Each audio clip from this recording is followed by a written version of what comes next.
everyone, welcome back to my channel.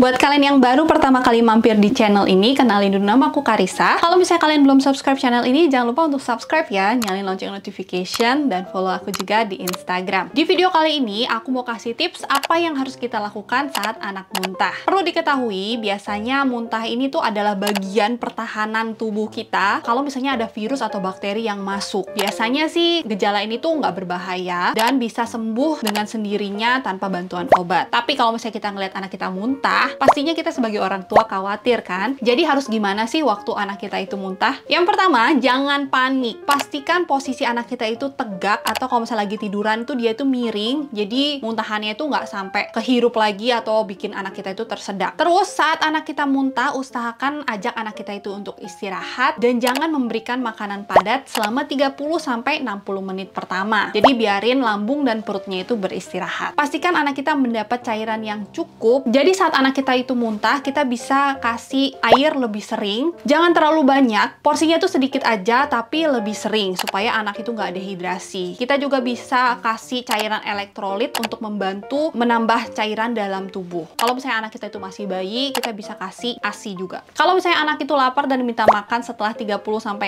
menit, kita bisa mulai memberikan makanan padat dengan porsi yang sedikit. Berikan makanan sehat tanpa bumbu yang berlebih ya. Kita bisa kasih nasi, biskuit, roti, atau buah. Hindari makanan yang susah dicerna seperti yang berminyak atau berlemak. Dan kalau misalnya kita mau kasih buah, juga jangan kasih buah yang asam. Cek dan pantau terus kondisi anak dalam 24 jam. Kalau misalnya dalam waktu 24 jam anak tuh udah nggak muntah dan kondisinya udah membaik, kita bisa mulai memberikan makanan dengan normal, tapi pelan-pelan aja, nggak usah dipaksain. Biasanya kondisi ini tuh akan membaik dalam 24 jam dan anak-anak kayak udah mulai sehat lagi gitu. Tapi kalau misalnya dalam waktu 24 jam keadaan tidak membaik dan menunjukkan gejala-gejala lain seperti demam tinggi, anak jadi dehidrasi, nggak mau makan atau minum apapun sama sekali, muntahnya terus berlanjut, muntahnya itu kayak jadi berwarna kuning kehijauan atau bercampur dengan darah, terus anak jadi pucat, lemes. Kalau misalnya anak mengalami tanda-tanda seperti ini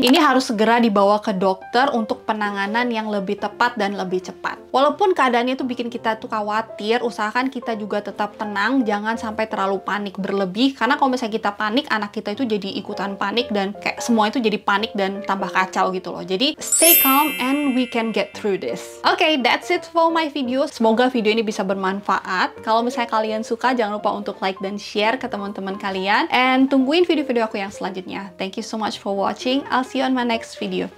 Bye bye.